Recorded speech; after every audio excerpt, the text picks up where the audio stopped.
कि अंबेडकरवाद कोई जहर नहीं, ये शुद्ध घी है। अंबेडकरवाद कोई जहर नहीं, ये शुद्ध घी है, जो गधों को समझ नहीं आता और कुत्तों को हजम नहीं होता।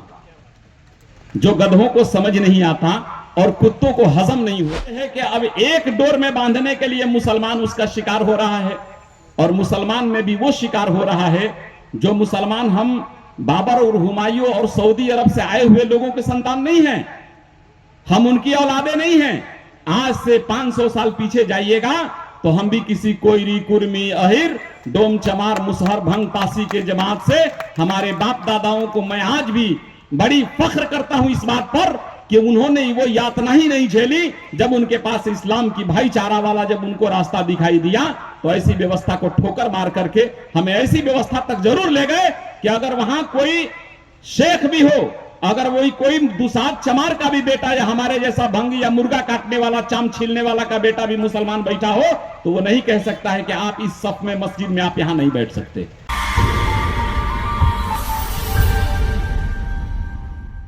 संदर्भ में मेरा सिर्फ एक बात कहना है, मैंने पूरी बात सुनी भी, रिकॉर्ड भी किया है रतन लाल सर जी का, कि आज जो ये राजनीति में जितने लोग हमारे दिखाई दे रहे हैं वो सिर्फ अकेला हमारे बाबा साहब की कुर्बानियों के बदौलत है। जिसमें मैं एक शेर कहना चाहूंगा कि फूलों का रंग रूप बहारों में देखिए, फूलों का रंग रूप बहारों में देखिए, चांद की चांदनी सितारों में देखिए, बोधिसत्व बाबा साहब का जलवा है देखना, तो इंसाफ के नजर से सत्ता के गलियारों में देखिए, इंसाफ के नजर से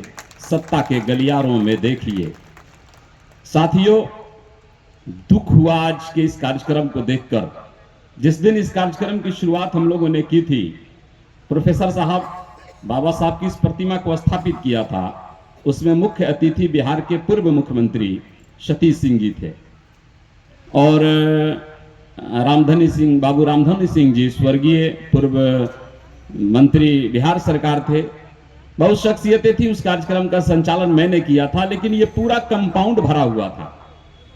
मुझे 2 दिन पहले मिला खबर, अगर मुझे पता होता कि आपका कार्यक्रम है तो मैं 100 लोगों को दिनारा से लेकर गया था, कि विचार ढोया नहीं जाता, विचार में अपने आप को सुमोया जाता है। बाबा साहब डॉक्टर बी.आर. अम्बेडकर के विचारों से हमारा जो समाज, जिनको हम नेतृत्व दे रहे हैं, जो प्रोफेसर साहब रतन लाल साहब ने अपनी भाषण में ये बात कह चुके हैं कि जिसको हम राजनीतिक रूप में बाबा साहब के विचारों और बाबा साहब के सपनों का भारत बनाने के लिए जिनको हम एमएलए और एमपीज और सरकारों में भेज रहे हैं, हमने आज तक उनसे ये नहीं पूछा कि आपने बाबा साहब के नाम या बाबा साहब के किसी संघर्ष के नाम पर आपने किसी तालाब का, किसी यूनिवर्सिटी का, किसी मेहमान खाने का, किसी अतिथि गृह का आपने कहीं कोई काम नहीं किया, कहीं नहीं किया। एक चीज हमें आज सीखने के मिली, आज प्रोफेसर साहब आपकी वाणी से आपने एक बात कही कि पॉलिटिकल अलायंस होता है। इस बात के लिए मैं बहुत ऋणी हूं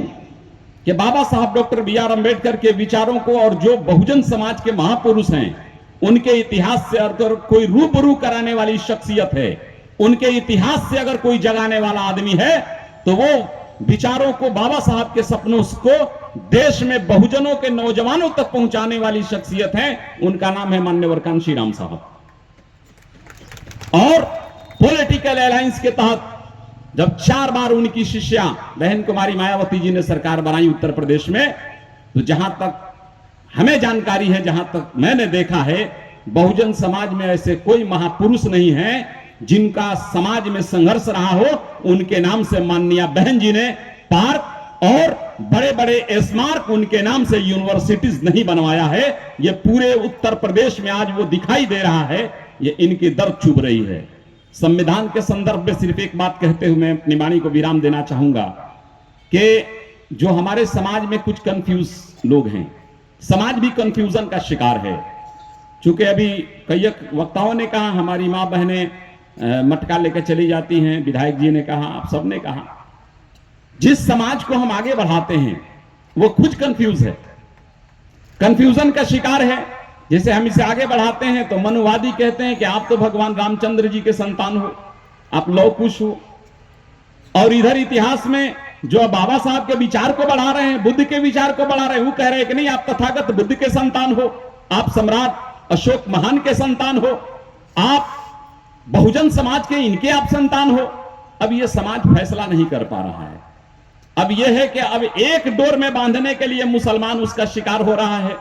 और मुसलमान में भी वो शिकार हो रहा है जो मुसलमान हम बाबर और हुमायूं और सऊदी अरब से आए हुए लोगों के संतान नहीं हैं,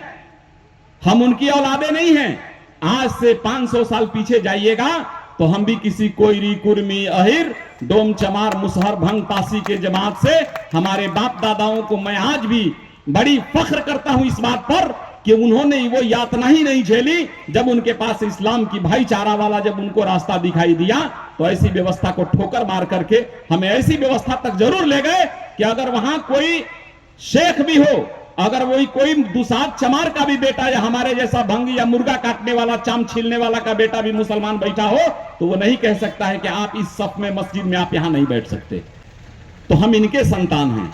लेकिन जुल्म हमारे ऊपर हो रहा है। लेकिन इसकी एक ही इलाज है, वो इलाज है जो राहत इंदौरी ने कहा है